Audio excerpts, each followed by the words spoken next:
This is KVUE News Midday. The American people should speak up, speak out, stand up so that we will get a sense of what the American people want. This is not something to be... A call for action on the House floor, the first call for impeachment on Capitol Hill. And working to keep your kids safe, the new training that all AISD teachers now have to go through.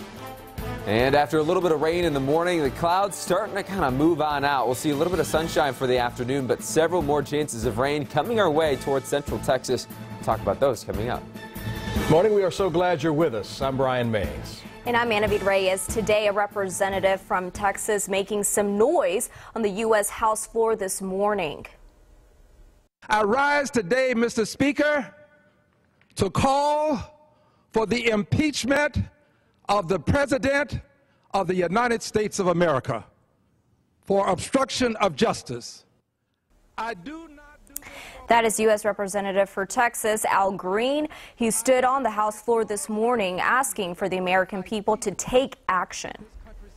The call for impeachment stems from the FBI's investigation into Russian involvement into the election and the firing of FBI Director James Comey. Tuesday, a new bombshell in the case. ABC's Maggie Rulli reports Comey was allegedly asked to end an investigation into the former National Security Advisor. President Trump tries to continue business as usual, but he can't escape the back-to-back bombshells coming out of the White House. A report late today in the New York Times. The latest salvo against the president. The latest accuses the president of trying to interfere with a federal investigation, allegedly asking then FBI Director James Comey to back off the investigation into his former National Security Advisor Michael Flynn. Well, it certainly sounds, if these reports are accurate, that he wanted this investigation of Michael Flynn to stop. We don't really know what took place here, and we need to find out. A source close to Comey confirms to ABC News that the former FBI director wrote a memo about a meeting he had in the Oval Office in February, the day after Flynn was fired, and that the president allegedly said of Flynn, "He is a good guy. I hope you can let this go." ABC has not seen the memo, first reported by the New York Times and described to reporters by sources who have seen it.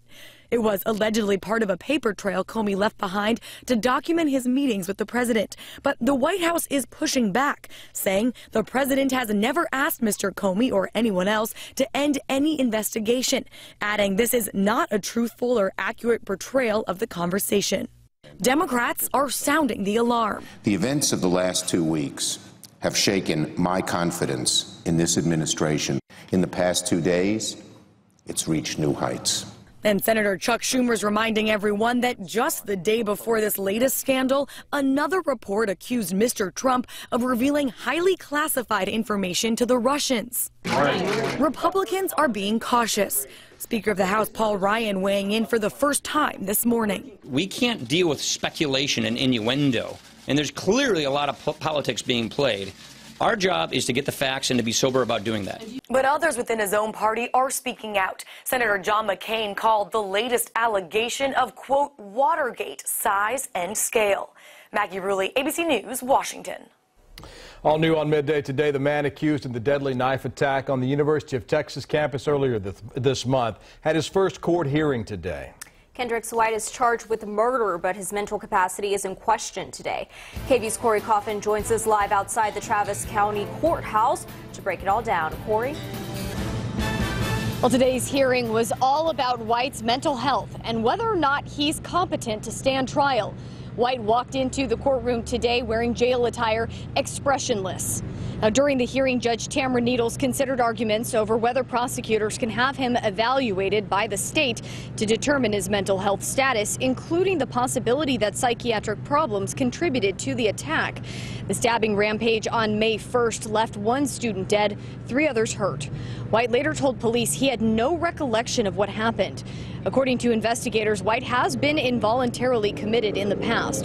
During today's hearing, Judge Needles ultimately decided to consider the first evaluation submitted, but also ordered a second evaluation done by a third party, which is due by noon tomorrow. The judge will consider both of these evaluations when determining whether or not White is competent to stand trial. Live at the Travis County Courthouse, I'm Corey Coffin for KVUE News. Thank you, Corey. Well, now taking a live look outside, another gloomy morning.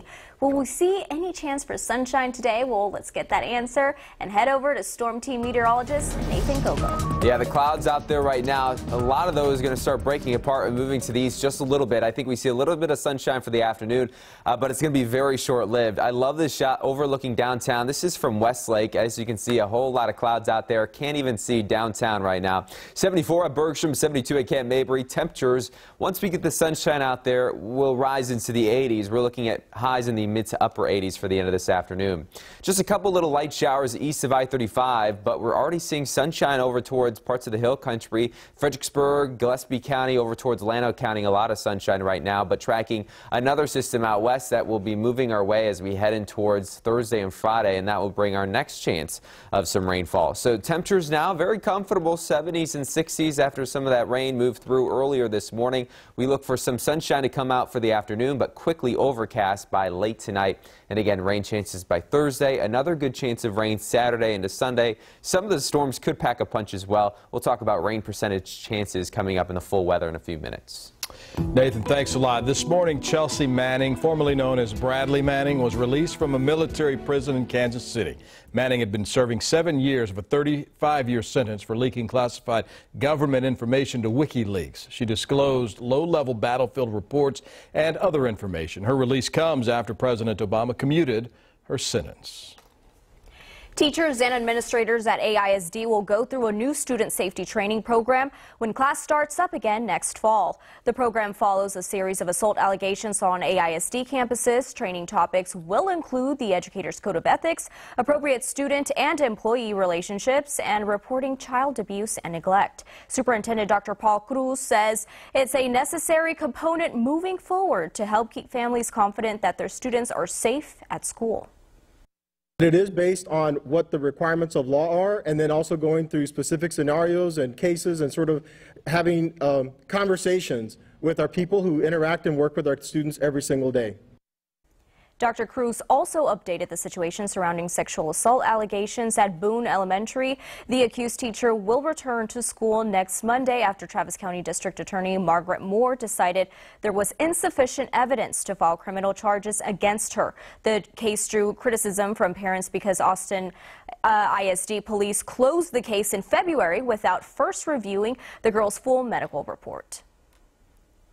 Tomorrow, Boone Elementary will hold a meeting for parents who may have concerns about allegations. It will take place in the school cafeteria at 6 p.m. School officials say all families are welcome to attend. A daycare opened this morning after a terrifying explosion. How a science experiment accident is to blame. Plus, a superbug in Houston, where exactly it was found and how it can be treated.